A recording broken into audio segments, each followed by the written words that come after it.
My name is Marcy Wilhelmy, and I get to work with this committee of 11 wonderful people, very different, bring different talents to the table, and it's a great group of people. If I can introduce them, we're missing two tonight, but we'll go ahead and acknowledge them too. This is Eric Gaines on the end. This is Vice Chairman Clint Bryant. Okay, then we have Augustus Palmer, Dr. Sheffy Robinson, Angela Bacos, Mr. Lee Powell, Mr. Robert France, Mr. Frank Lewis, and we are missing Mr. Roderick Pearson and Mr. Steve Fouché, those two. So the format for tonight is fairly simple. Pardon? Yeah, no, I did in the beginning. Tonight we're going to repeat a format we used 2 days ago because it seemed to flow better. We got more feedback, more feedback, and it was really good. Hey, Becky. We're going to break up a series of video vignettes that we went ahead and taped about a week and a half ago to standardize the message. It very pithy, gets down to the important changes that we are recommending. And then we're going to take a series of speakers who will just line up by this microphone. We'll go ahead and take 3 minutes apiece. And then when we exhaust that, or 15 minutes, whichever one comes first, then we'll move on to the next topic. And they're arranged by order of form of government, audits, which is near and dear to a lot of people's hearts, and then ethics, which is near and dear to all of our hearts. So if we can, let's move on with that, Jeff, for form of government.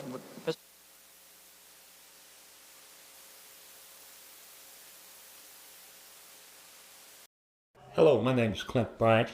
I'm the Vice Chair of the Augusta Charter Review Committee. I am grateful for the opportunity to discuss in what I believe is the most important decision made during our review of the Augusta Charter. This is the form of government, the structure that governs how Augusta is organized, operates, and who has what responsibility in serving our community. As we reviewed our current charter, it was clear that there were a number of issues that needed to be addressed. For example, our existing charter includes many passages which are duplicative of state law and therefore unnecessary. Additionally, there were other topics that were included in the charter which are best addressed in ordinances. However, the most critical issue was around the lines of authority for leading the governing Augusta. This is why we have selected the manager form of government to clarify those lines of authority and responsibility. In furtherance of addressing this critical issue, the Charter Review Committee unanimously recommended transitioning to a commissioner-manager form of government, making the mayor and commission responsible for policymaking, while a professionally qualified manager with a master's degree oversees daily operation. This structure addresses many challenges confronting our community. This is a common governing structure used in communities across the United States.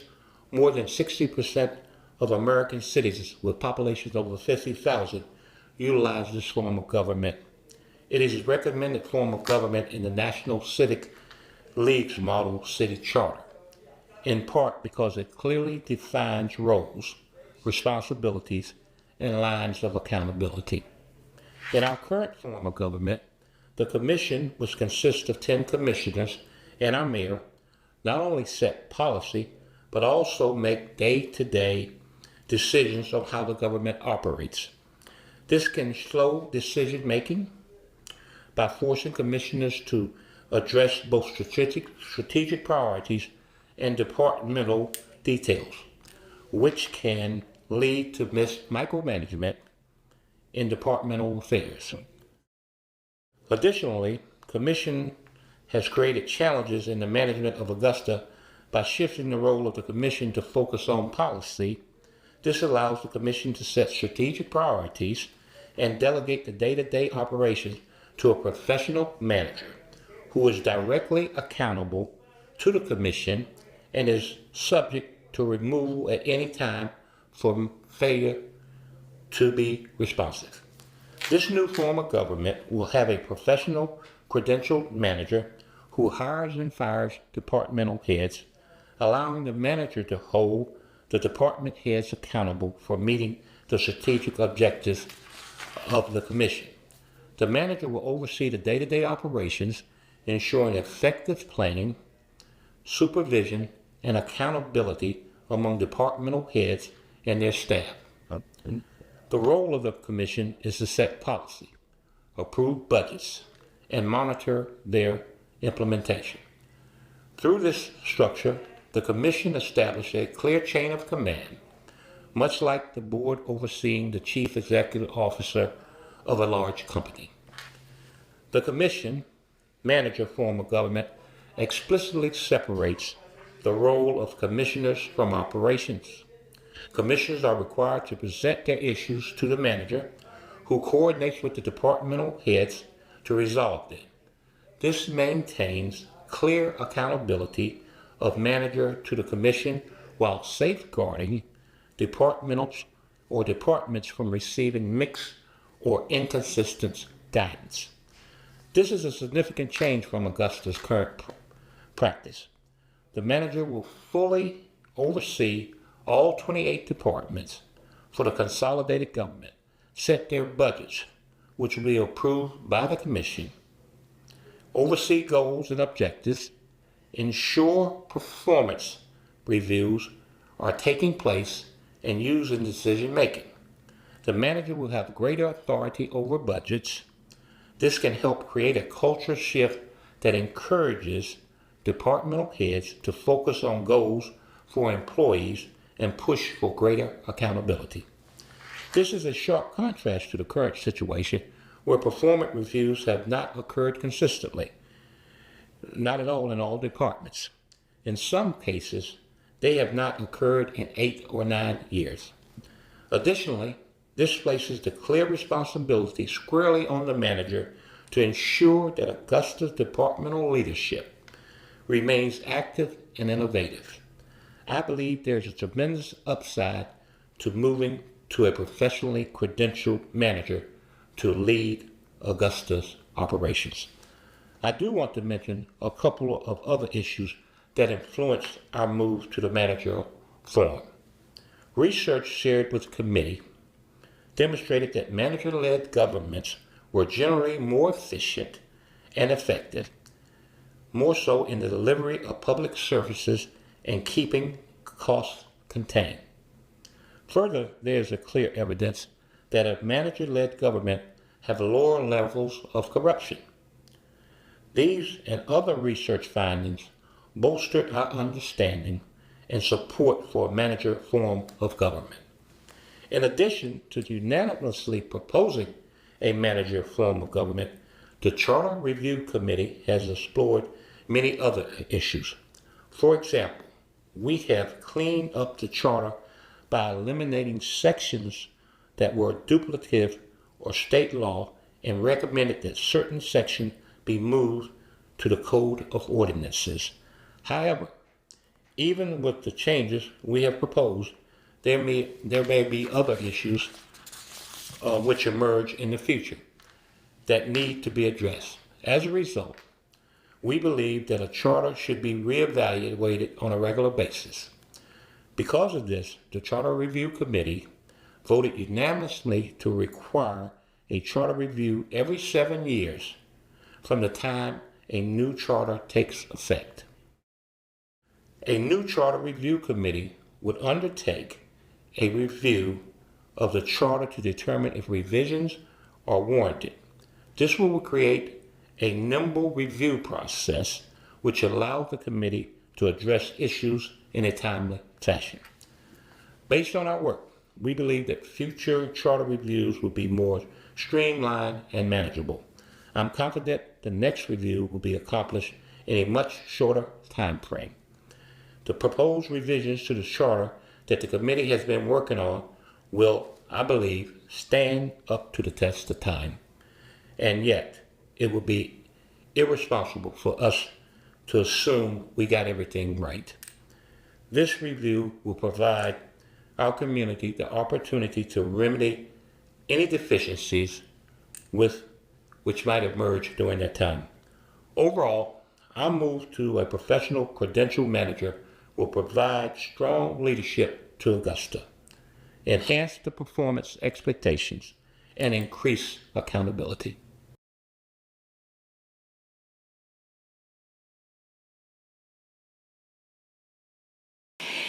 Anybody that would like to offer comments or might have a question or want some clarification on a point, please feel free to come up to the mic and we'll work on trying to get you answers.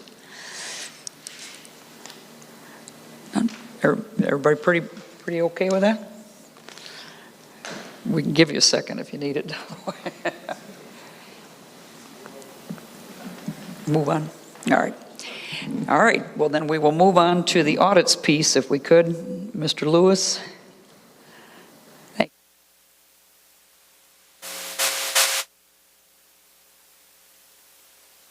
you. My name is Clarence Lee Powell, and I am the chairman of the Finance Subcommittee for the Charter Review Committee. Although we cannot undo past decisions, I am confident that Augusta would be in a far better position than we are previously if we had previously implemented an internal audit department, such as one recommended by the Charter Review Committee. Our subcommittee recommended, and the full Charter Review Committee approved, the establishment of an independent audit function within the Augusta government to help rebuild trust between the government and its citizens. It is essential to the proper administration and operation of the Augusta government that public officials, government managers, and private citizens know that not only whether government funds are handled properly and in compliance with laws and regulations, but also whether public programs are achieving the purposes for which they were authorized, funded, and are doing so efficiently, effectively, and equitably. An independent internal audit department can provide objective information on the operations of government programs, assist managers in carrying out their responsibilities, and help ensure full transparency as accountability to the public.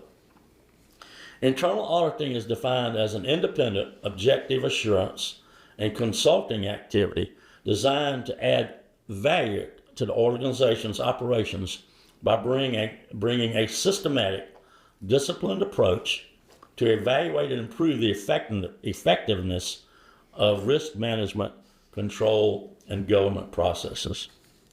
The full committee adopted our recommendations, which included guaranteeing annual funding for the internal audit department and establishing an audit oversight committee.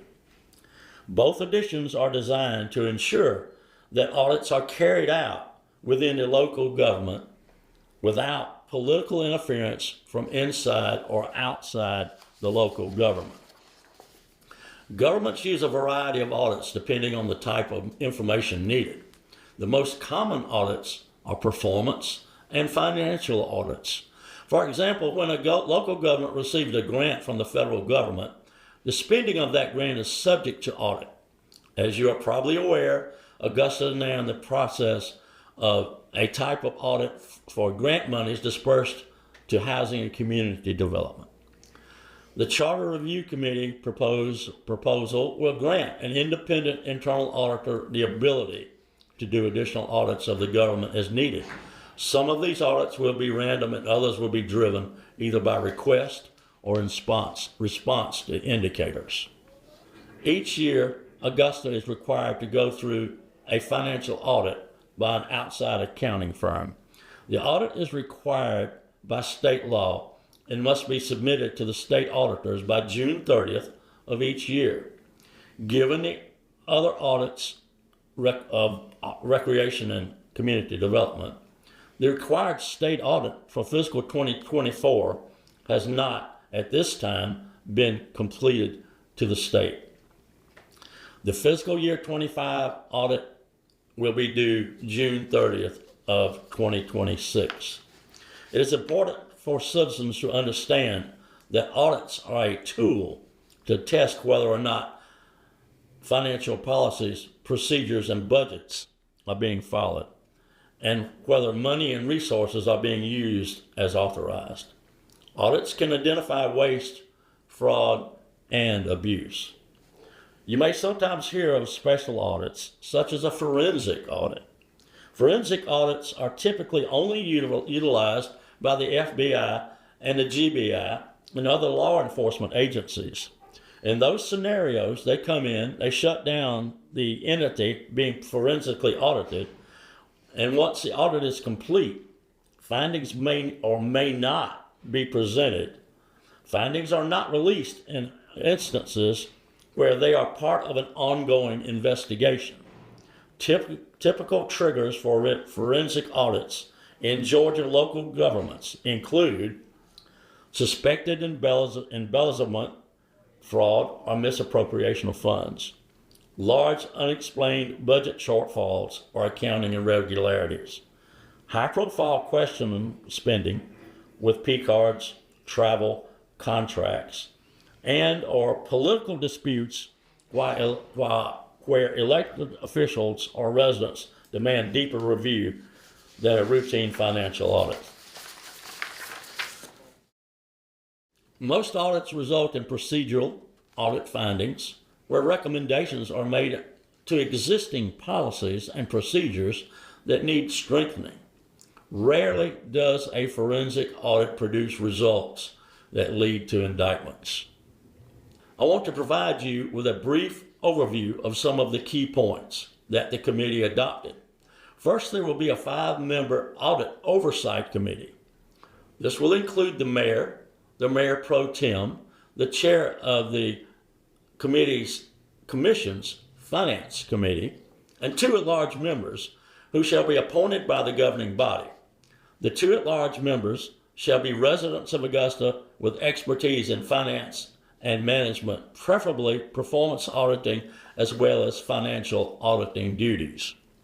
The Audit Oversight Committee will review the internal auditor's audit plan, ensure that complete audits are shared, and submit the internal auditor's proposed budget to the Commission.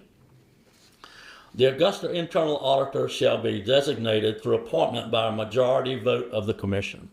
The internal auditor shall possess adequate professional proficiency for the job and be most highly qualified to perform the required services. This may be demonstrated through the possession of certifications such as Certified Internal Auditor, Certified Public Accountant, or an advanced degree with at least 5 years of experience in government auditing, evaluation, or analysis. The Internal Auditor's Office may have additional employees as necessary to carry out its responsibilities. The Internal Auditor shall have authority to conduct financial and performance audits of all departments, offices, boards, activities, agencies, and programs in Augusta.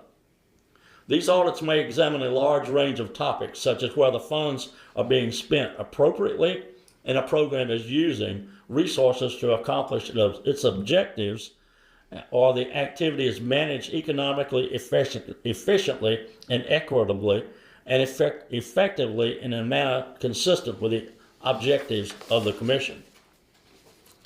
The internal auditor will be required to follow government auditing standards. As part of this, the internal auditor will prepare an annual audit plan for each year to guide his work. The auditor will have the authority to examine all information necessary to complete his or her work. When an audit is completed, a final draft of the audit report will be forwarded to the audited department and the manager.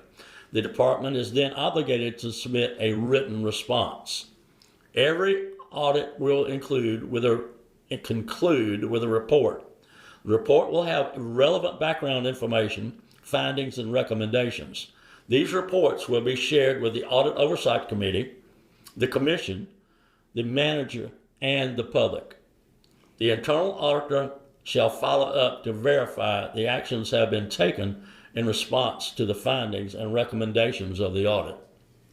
Note that if during an audit an internal auditor becomes aware of abuse of potential illegal acts or indications of such acts that could affect the government entity, the internal auditor shall report the irregularities to the appropriate authorities, including law enforcement, as necessary. In addition to issuing individual audit reports, the internal auditor shall prepare an annual report for the Commission detailing the audit activities conducted and their resulting outcomes. There's also a mechanism for evaluating the internal auditor's work to ensure that it meets government auditing standards. The Charter Review Committee strongly endorses the inclusion of an internal auditor in the Charter. We believe this will be an important tool to enhance the efficiency, effectiveness, and transparency of Augusta's government. Thank you, Mr. Powell. If I could take a moment, I want to acknowledge one of our earliest Charter Review Committee members who unfortunately had to step aside for personal reasons, but this is Mrs. Virginia Cody, Ginger Cody. And we enjoyed Miss Cody. I'm grateful to have her here tonight. All right. What questions can we answer for folks? Or if you have comments on it, we'd be happy to hear that too. I take notes and this all goes in a final report, so. Reverend Williams. Thank you.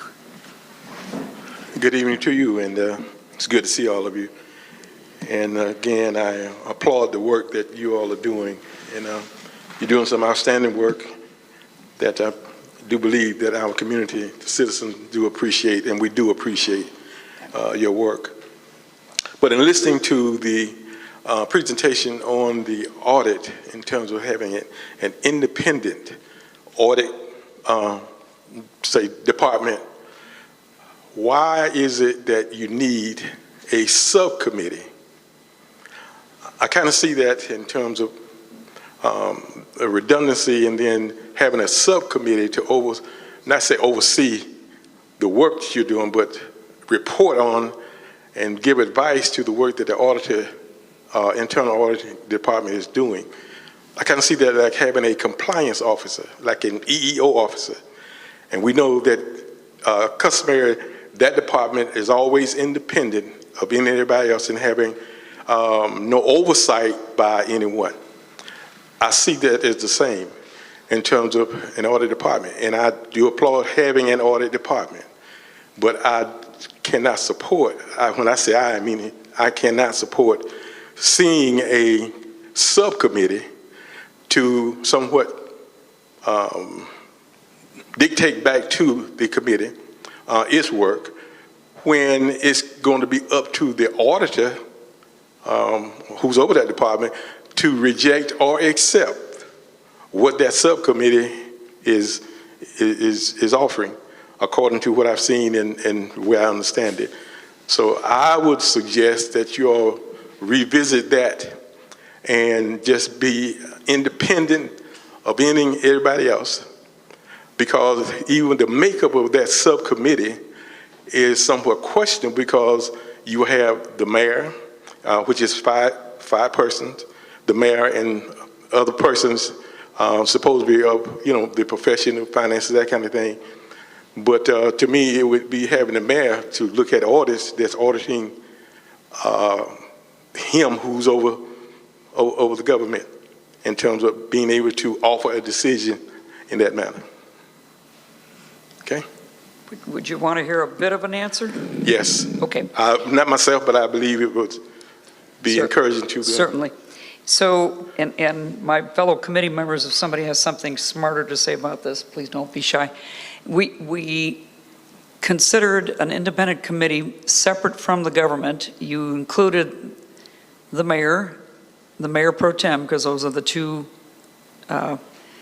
organizers of the commission per se, and the finance chairman, followed by two community-based with audit experience, CPAs who have credentials and livelihoods they have to protect doing the right thing.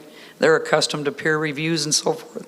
It's not a question of them not reporting to the commission, it's a question of cross-pollinating both the commission and the needs of the auditing community to come up with the best possible product.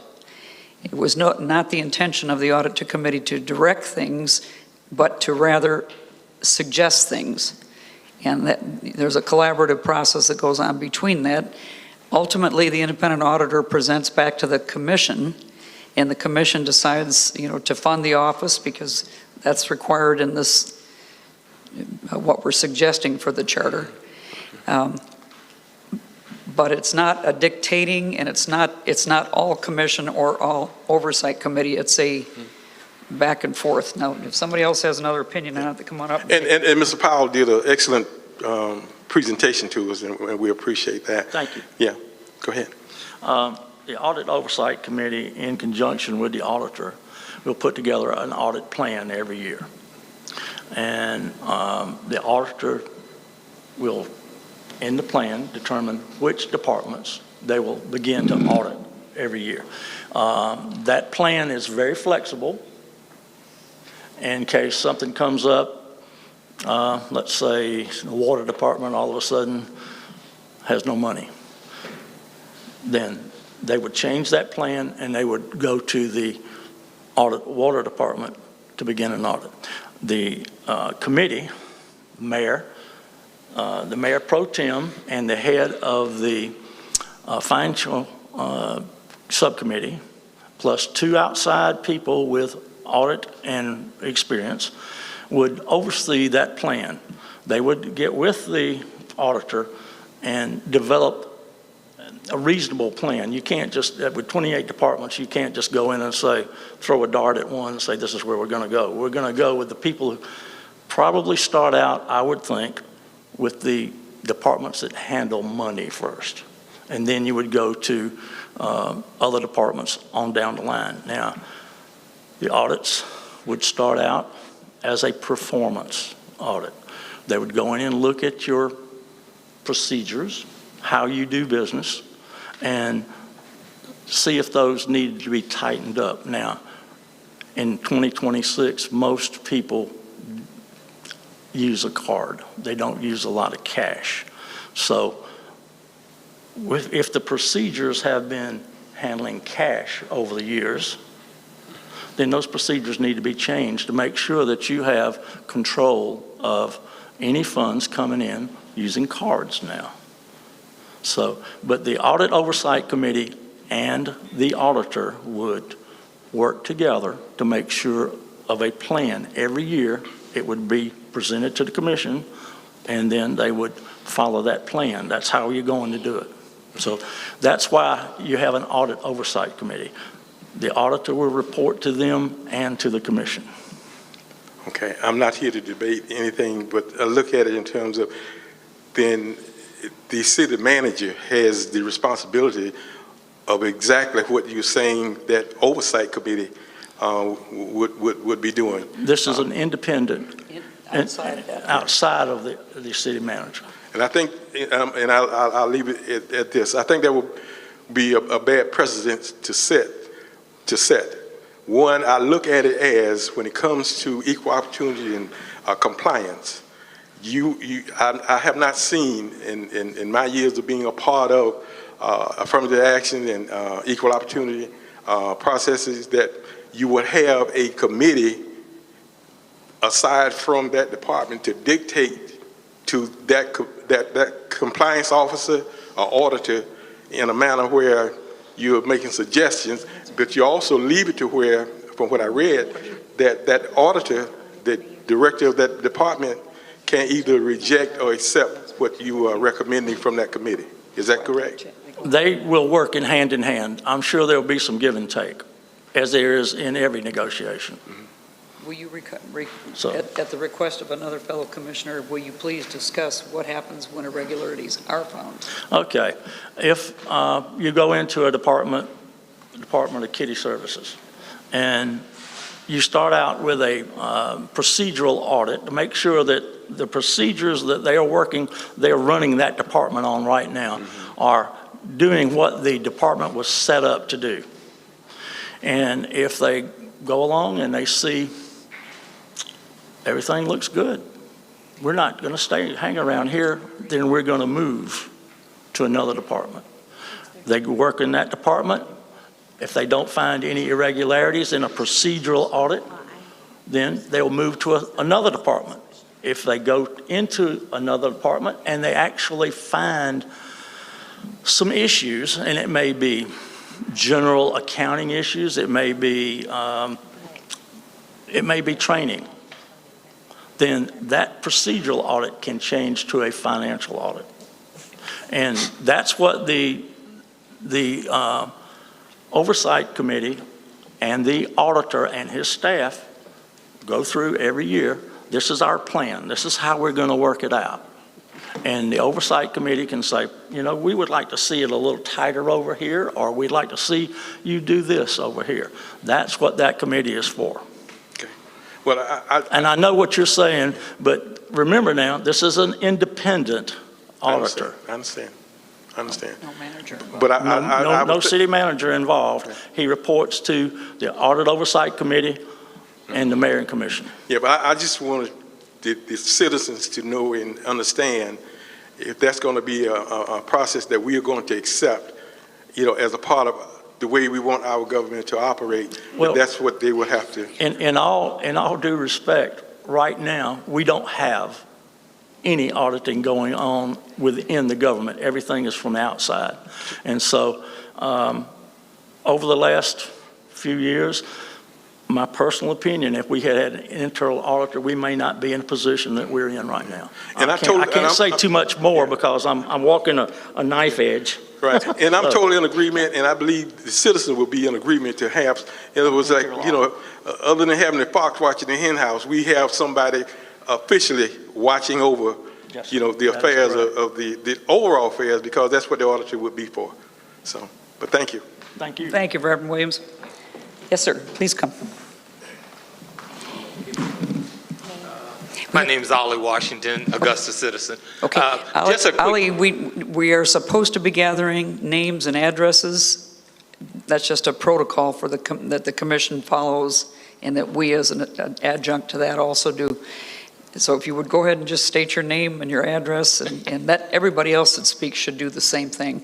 Okay. My name is Ollie Washington, 2016 Pheasant Creek Drive, Augusta, Georgia, 30907. Thank you. Okay. Just a quick caveat on to Brother Williams' question. Are there any, what if any limitations could this subcommittee provide over the auditor? If the auditor starts, you know, again, ruffling somebody's nest egg, can the committee, you know, hinder that effort in any way? I think that's another caveat onto his question. I can answer. I would rather you answer that because you're much more familiar with it than I am. Well, the auditor is going to have credentials such as CPA, and they take an oath like the lawyers. If they go into a department, they're not going in there looking to do, they're looking for things to make sure that they're done correctly. And I guess they could go rogue. That's why you have an oversight committee. Not the auditor. I don't think that's the question. I think he's saying, can the oversight committee stop the auditor? Right, exactly. That's where I'm going. Like, what if Well, typically, I see no reason why they would, because they work together to make the audit plan. They work together to see which departments they're going to audit. If the auditor goes into a department and there are issues, then the committee's going to know about it. Okay. Just again, where she said, don't want the committee limiting the audit effort. No, Okay. That won't happen. That's 180 degrees away from what we need the committee to do. Okay. How about, are there any other comments? Happy to have them. Come on, Richard. Name and address, friend. Name's Richard Jones. I live 2316 Tudor Drive, Augusta 30906. I talked to the gentleman from Carl Vincent and Ms. Wilhelmine before the meeting started, and I want to make sure that on the suggestion list gets to the commissioners about getting us contractual agreement warranties for capital projects that the city, to me, has been ripped off twice. The 401 jail building and Diamond Lakes. Those were millions of dollars that was lost, that the city had to go back and do the Diamond Lakes project all over again for over $900,000. Nothing was given back to the city that I know of from the construction contractors that built the 401 jail, which is flat now, and also nothing from the Diamond Lakes first debacle from the plumbing out there.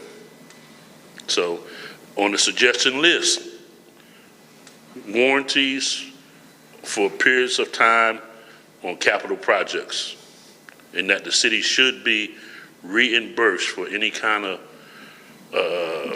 fallacies that was done in the capital project work. Excellent. All right. Thank you. Agree with that. Demolish jail. Okay. All right. Did you want to add to that? No, that's it. All right. Thank you. Thank you, Mr. Jones. Yeah. All right. Anyone else?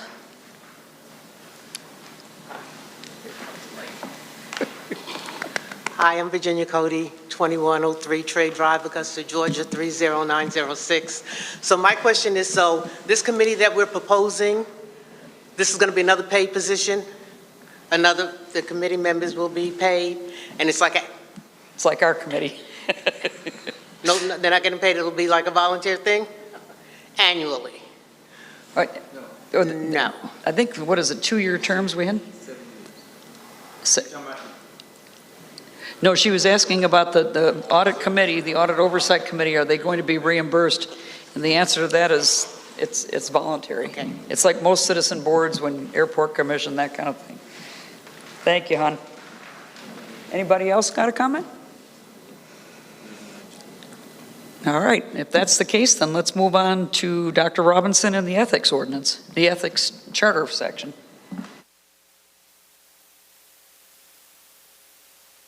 My name is Sheffy Robinson, and I am a member of the Augusta Charter Review Committee.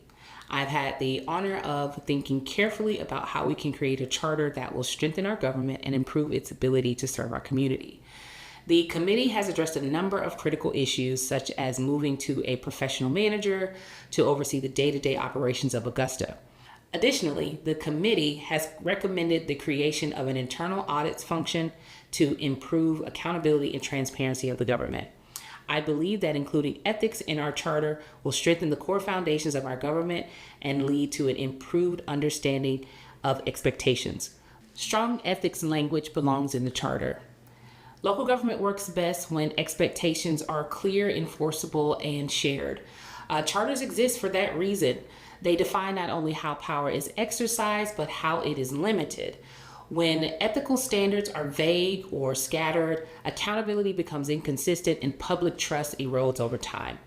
The proposed ethics language now in recommendation for Augusta-Richmond County's charter is designed to address that problem directly. It moves ethics from implication to obligation and from reaction to prevention. At the foundation of the language is a simple principle. Public officials are fiduciaries. They are responsible for maintaining and adequately using public funds. Elected officials, appointed officers, and government employees hold authority and trust for the residents they serve. This framing matters because it shifts ethics from a list of prohibited acts to a standard of duty. By explicitly stating that officials act in a fiduciary capacity, the charter establishes a lens through which all conduct is evaluated. Decisions are judged not only by legality, but whether they serve the public interest. Constituents are responsible to make sure they vote in elected officials that our understanding of the fiduciary responsibility and making the right choices for our city. Many charters rely on references to state law and criminal penalties that activate after misconduct has already occurred. That approach does little to prevent ethical failures before the harm is done.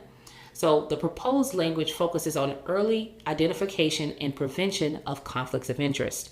Officials are prohibited from engaging in business, employment, or relationships that impair or reasonably appear to impair independent judgment. This includes financial interests, private employment that conflicts with public duties, misuse of confidential information, and representation of private interests against the government one serves. Disclosure and recusal are at the central piece of this. When an official has a financial interest in a matter, it must be disclosed publicly and entered into the record. Participation in the decision is prohibited, and transparency before action is the safeguard. Ethical failures in local government most often occur not in public debate, but in administrative decisions. Hiring, procurement, contracting, and appointments are where favoritism, self-dealing, and undue influence tend to surface. The proposed language directs the adoption of ordinances that prevent nepotism, regulate procurement, and require recusal in hiring and contracting decisions. It also restricts members of the ethics board from influencing these processes, reinforcing the independence of oversight. Ethical standards must be enforceable to be meaningful. The proposed language attaches consequences that are proportional and structural.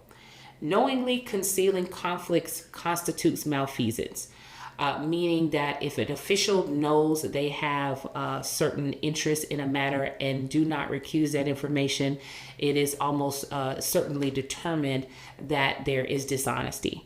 Contracts entered into with knowledge of a violation are voidable. Officials who violate these standards forfeit their positions and are barred from future service for a defined period. These provisions are designed not as punishment, but as deterrence and institutional protection. Some governance issues can be handled in ordinance, and that was by design.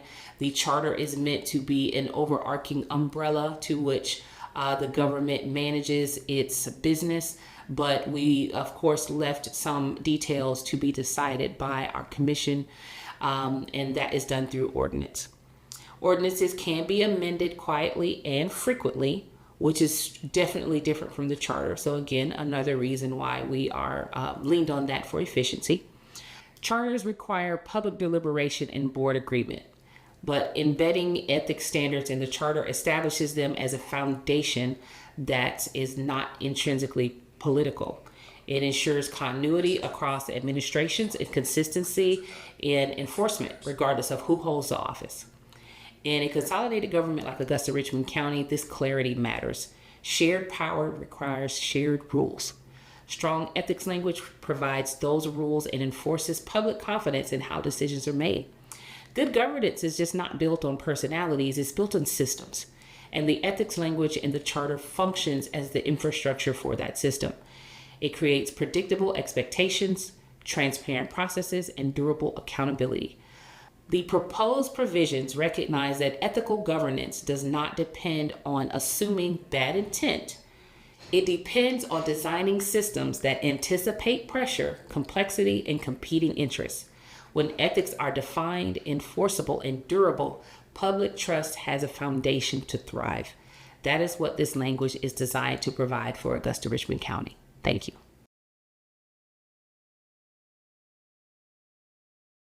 Dr. Robinson.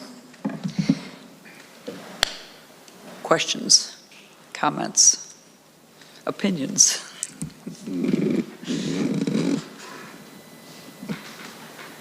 All right. Did you have another one you wanted? You all right? Oh, looks like it's you. Yeah.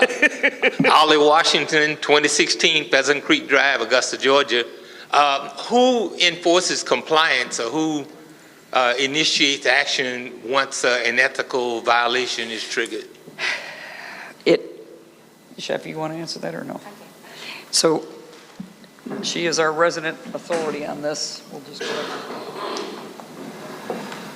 Sorry.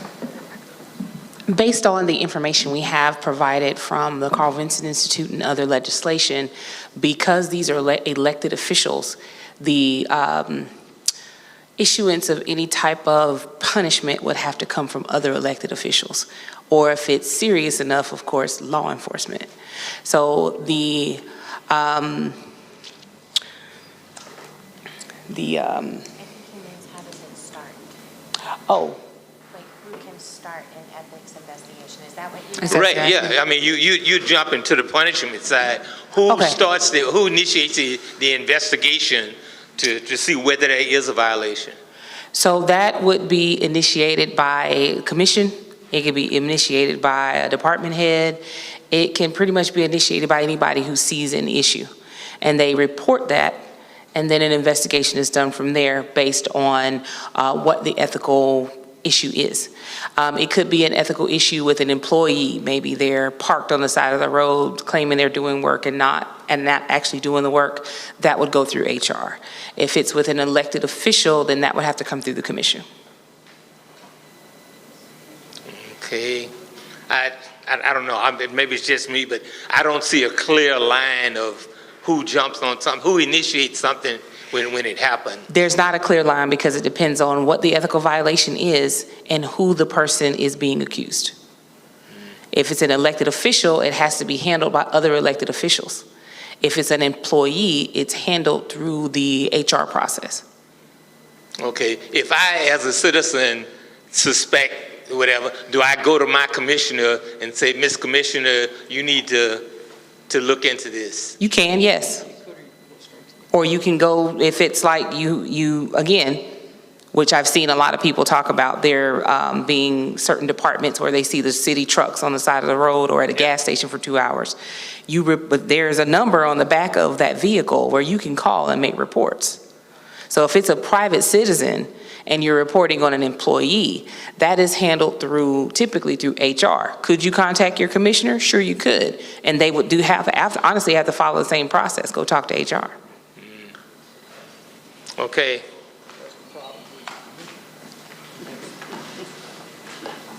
Yes, sir. Richard Jones, 2316 Tudor Drive. I think what the gentleman is trying to get at, say for example, I got an idea of an ethics violation, and I can call the state ethics board and suggest that an ethics violation need to be investigated.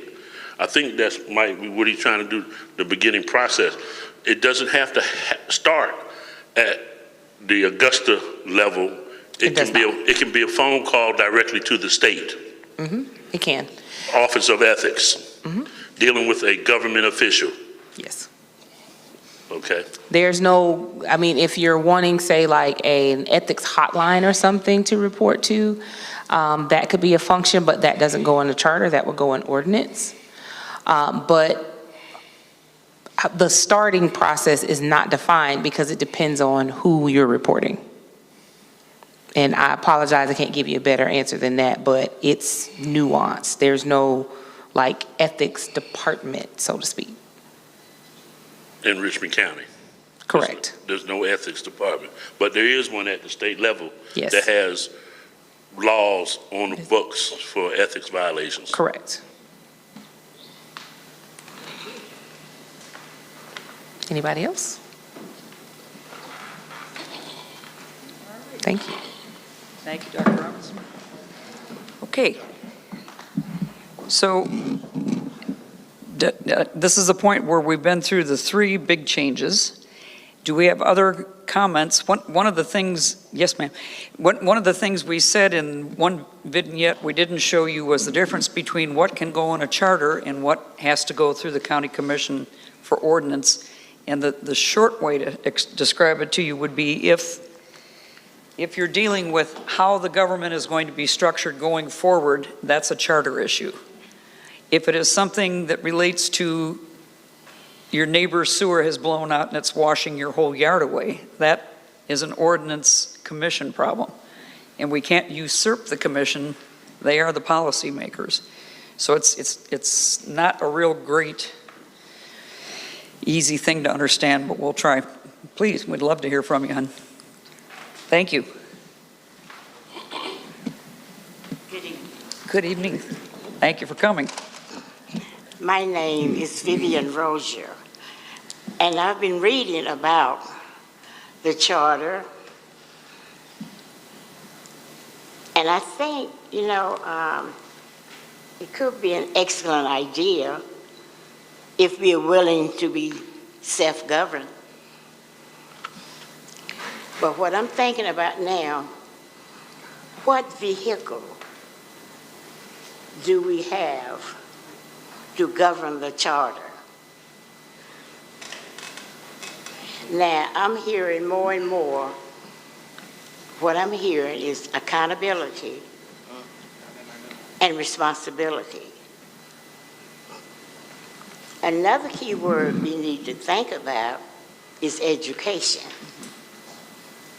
How do we educate the populations in Richmond County, not just one area, but all areas? To have a charter type government, people must be educated. That's right. Now, I don't know how long it will take. We see what is going on now in this country. We say participatory government, but do we really have a participatory government when we have only a few people running the government? Now, under the charter, if we're going to have self-government, making people, they must participate. How do we get participation? That's the key word. In order for this government to function,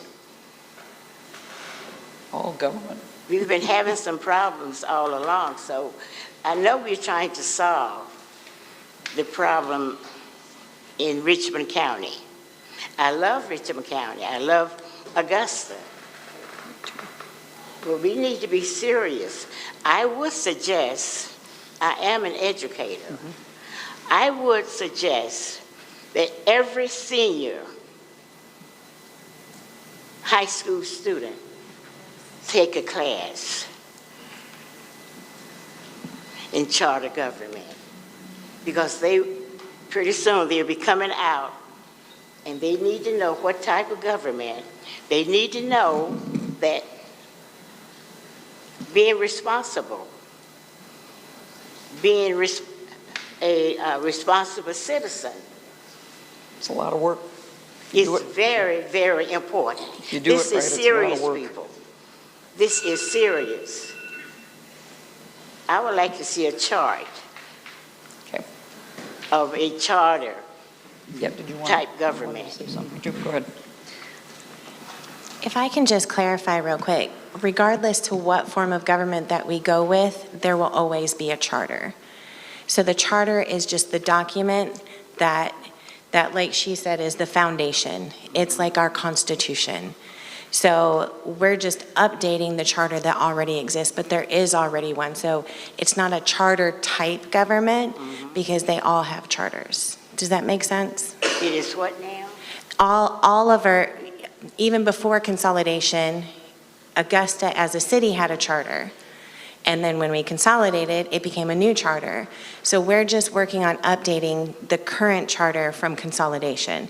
But it doesn't matter what type of government we have, whether we stay with the current one or go to the council manager style, which is what we're suggesting, we would still have a charter. Does that make sense? Yes, it does. Let me ask you a question. We have a state constitution. Would we have a local So the charter is the That's the charter, Constitution. right? Yeah. How will you explain to the citizens the difference between a charter and a constitution? So it's very similar. So, and keep in mind, the United States Constitution, we fall under that. We fall under the state constitution, and a lot of that covers what our rights are. Our local our local charter, constitution kind of, just tells us how our government needs to be run. So it tells what the structure of our government is, because it could be a lot of different ways. It could be, they call it the strong mayor, the weak mayor. There's a lot of different ways that we could do it. We don't have to have a commission, or we don't have to have a mayor. So there were a lot of different options to go with, and the charter just describes what those options are that are chosen. Okay. Does that make sense? Yes, it does. I have Okay. one more question. Have we looked at other cities? Yes, in ma'am. Georgia? Yes, ma'am. A lot of them, 8,000 pages worth. Ms. Brozier, I would be interested after the meeting's over to get your ideas on, I don't think we have any latitude whatsoever over how you train students, but I happen to share your opinion that we do need to do a much better job of educating future voters. And I would also be interested to know how you think we could do a better job spreading it around to other people. So if you just 5 minutes afterwards would be great. Yes, ma'am. Lisa Martin, 1115 Brookwood Drive. So I'm just going to do a quick thing. The state legislature and the education department, the superintendent of the state, is the ones that decide what civics training we have to have and what grade for the state. So you can always, as the review committee, like invite all your civics classes to these meetings, to the teachers, but other than that, you don't have any authority to, for education and stuff like that. But you just mentioned that you did study a lot of cities, and you mentioned that 60% of the cities is that in Georgia, have this kind of charter, or Nationally. 60% national? Okay, that's all I wanted to know. Thank you. The type we have right now is 3% of the cities and declining, and the reason is it's difficult to get something done. I mean, it's designed to be difficult, so it was an easy decision for our board to make. Do you know how many cities you did review? You said a lot, but could you say over 100? No, I'd give it, we studied every big government in the state of Georgia. We focused in on consolidated governments because that's a different beast than just a plain city or a plain county. Okay. And so cities like Charlotte, Indianapolis, Jacksonville, Chattanooga, population rough. Yep. Okay. Thank you. Thank you. Does actually teach kids about our local government. Okay. Angela just told us that the Junior Achievement Center actually does teach young students about our local governments, and that's not something I knew 10 minutes ago, so thank you for that. That's good. All right, Reverend Booker, are you up? All right. Anthony Booker, 3953 Bolton Street, 30909. Again, thank you, each of you, for your commitment to the work that you are doing. Again, my sharing with you is in reference again to section 1-40 of the charter of which you're proposing. And my statement, I'm going to read it so I can stay on task.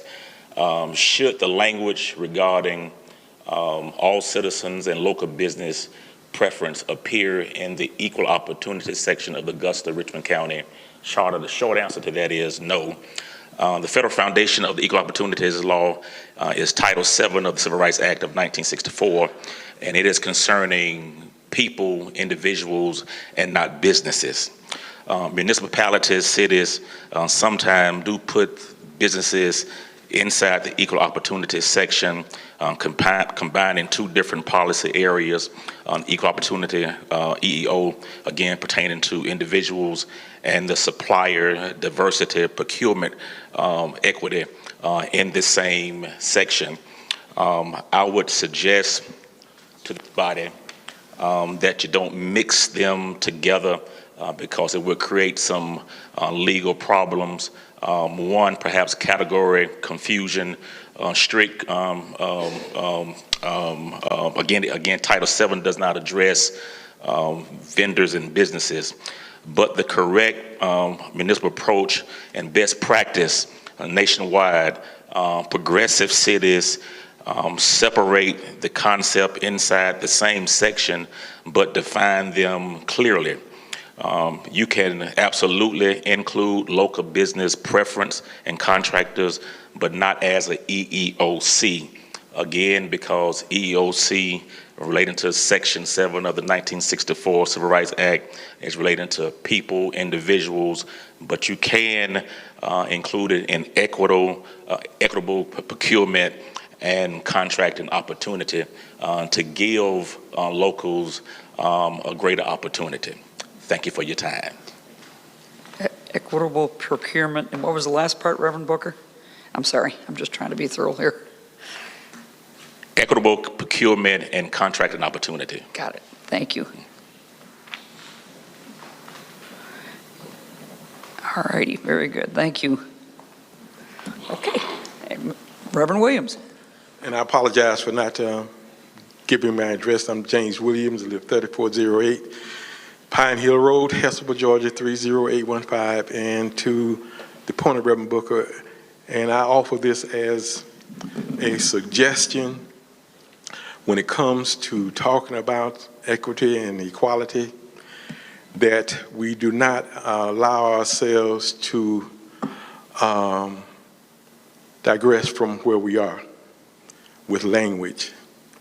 We know the climate is that DEI is somewhat not what it should be in terms of what is being proposed for the future, removing certain things when it comes to diversity, equality, and inclusion, that we want to make certain that we don't go back to pre-1964, 65, 72 era, back to pre-segregation in our language and how we write our guidance for our government, that we want to make certain that no one is excluded.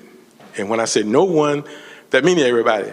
But when you start diversing from the language that has been designed for us to use when it comes to religion, when it comes to race, when it comes to sex, when it comes to those things that address folks with disabilities, when it comes to those, we don't need to remove the language that is already established to help guide us and lead us where no one is excluded. So I would hope that in the languages that you use, the terms that you use, will not be, that you will not diverge from what we are. To say that all of us are the same. Yeah, we all are the same in God's eye. But when it comes to certain situations, in terms of disparity, we are not the same. And I use as an example, and I was sharing it with someone, not to preach a sermon, but biblically, okay, Jesus Christ did not overlook the man who was sitting by the pool. People walk by him every day. And he said, because I have no one to help me to get into the pool, I can't get in. Until attention was given to him because of the condition that he was in.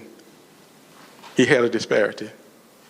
And he was overlooked because people passed by him every day. And we don't want that to happen. And we want a government that's going to be positive, and a government that's going to be welcoming to those who want to look at us as a city and find us, That's true. you know. Thank you, Reverend Williams. Okay. Thank you. All right, have we got more comments? It's a good night for comments, I like this.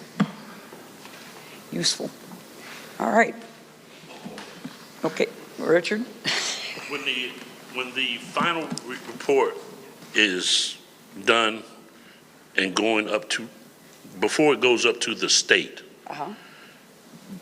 will it be on the website so that the general public can read it? Yes. Okay. As soon as this committee gets, I believe this is the way it's going to work out, and Carl Vinson, you jump my bones if I'm wrong about this. But the intention is if we get a draft, that will be put on the website at the same time this committee gets to see its draft. And I got to correct one thing I said Tuesday night because I'd forgotten about this. The only bit of the charter any of us has seen is the ethics portion, which we emailed out to everybody and put on the website the other day. That was because we had some language issues we had to take a look at, and Carl Vinson was asked to supply. They've been giving us language as we go. Yeah, but did you not read the email on the 23rd that says, here is section 5 of the charter in the draft? So I'm just correcting that for excruciating honesty. That is going to be on the website first, I would imagine. And then sometime whenever we receive the charter, it'll go out at the same time this committee gets it, so people can read it, make notes. And also, just adding to that, once it goes up to the state, if the state does any cutting or adding, that'll be sent back to the Charter Review Board. They'll send it back and tell us what we're going to do. We're done. The minute we send it They'll send it back to the city. to the city, to the Okay. ballot, that's right. It'll go to a referendum, if it goes to a referendum, yeah. If not, they send it back to the commission. Okay. So what I guess what I'm asking is, once the state, I guess, look at it, says yay or nay on whatever, then it goes to on the ballot to be voted on? And they will tell us what date we'll vote on it too. That's not a local decision, that's made in Atlanta. So that should be on the state website, maybe? Yeah, or, Legislative website. yeah, I would think so, but In order for the public to read it before they go cast their vote. absolutely, months and months and months ahead of time. And I think we're probably going to get invited up to do some education for the public, which is why I want to talk to my friend over here. There's a lot of education to be had, but not everybody wants to hear the long version. So we need, I'm sorry, I'm taking up all your time, but in any case, there will be better explanations. We have no idea what they're going to do with it, and we lose control of it the minute it leaves our committee. So if you're going to come back and educate the public, is that more town hall meetings? Perhaps, but I think Coach Bryant mentioned something about 8 months ago that required more time than we had, and he said, why don't we put it in the water bills? Everybody gets a water bill. And that way, it would show you where to go to look for information, and then if you wanted to, I'm not sure what form the education hearings will take just yet. And Dr. Robinson is exactly right, that basically is a commission direction, not really our committee's direction, but. Okay, thank you. Thank you. In the water bills. Well, we're thinking if they let us do that, we got to get a budget for it, but. It won't be us. No, the commission will have to put it in the water bills, but that's a very good idea. How about any other comments? We have all of our emails, almost the very first thing on the website. If you go to augustaga.gov,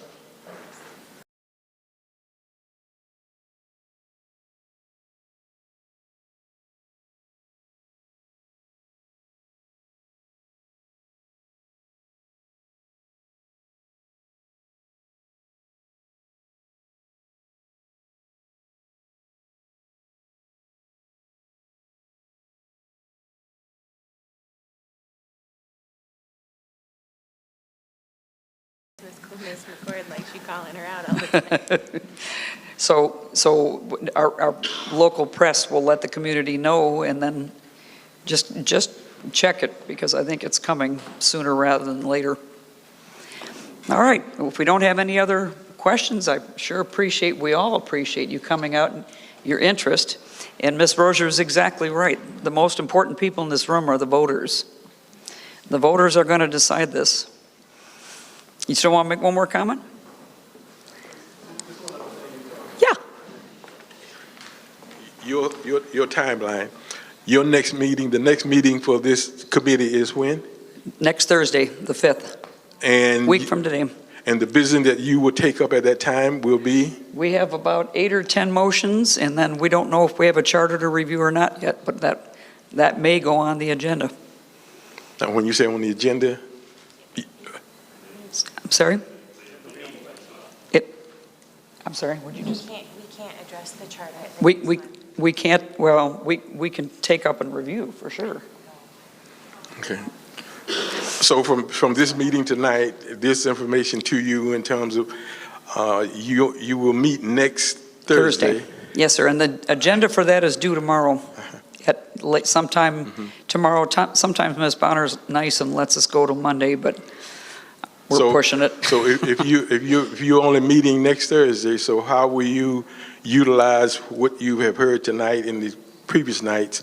Well, the good news is many of the topics brought up tonight are already in the form of motions that have to be dealt with. Okay. So that's how they'll be taken up at the meeting, as motions. Okay. Okay. And if anyone want to get on your agenda for next Thursday, which supposedly is your final meeting, but you have until what? We have no way of knowing that. It can't be procedurally, if I'm putting a motion on there to rescind something that's been previously voted on, March 5th is notice, and then... Come to the mic and explain this. Yeah. This is good for the public to know.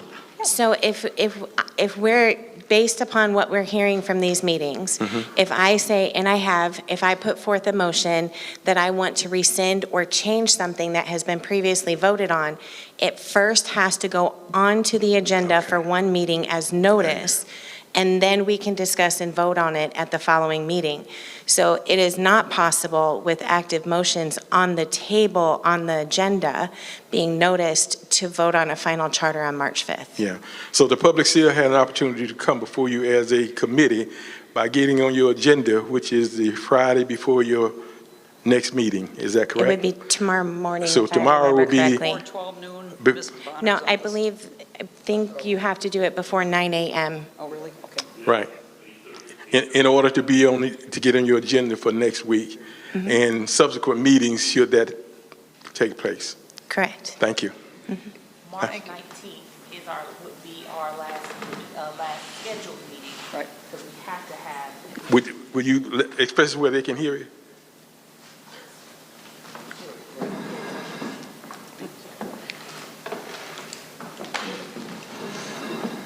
Based on our documents of how we've governed ourselves as a committee, we will have a March 19th meeting. Now, what it will cover will be based on how much we get through on the March 5th, but there will at least be a March 19th. After that, though, there will have to be some discussion if there needs to be additional meetings after that. Okay. And that's good for the citizens to know. Thank you. Thank you. Thank you all for coming. Whoa, hello, friend. I didn't see you there. It's Ellis Albright, 823 Spruce Street. And my question is, I just heard something regarding Robert's Rules of Order and a rescinding motion. So only the person on the prevailing side can come back with a rescinding motion. So, per Roberts, you can't be on the losing side and come back and say you want to rescind something. No, that is not true. That you got to be on the prevailing side in order to bring back a motion to be rescinded. So I'm just trying to make sure that that is what's going to occur, and not just somebody who who's upset come back and want to rescind something. That's all I'm asking. No, it's not.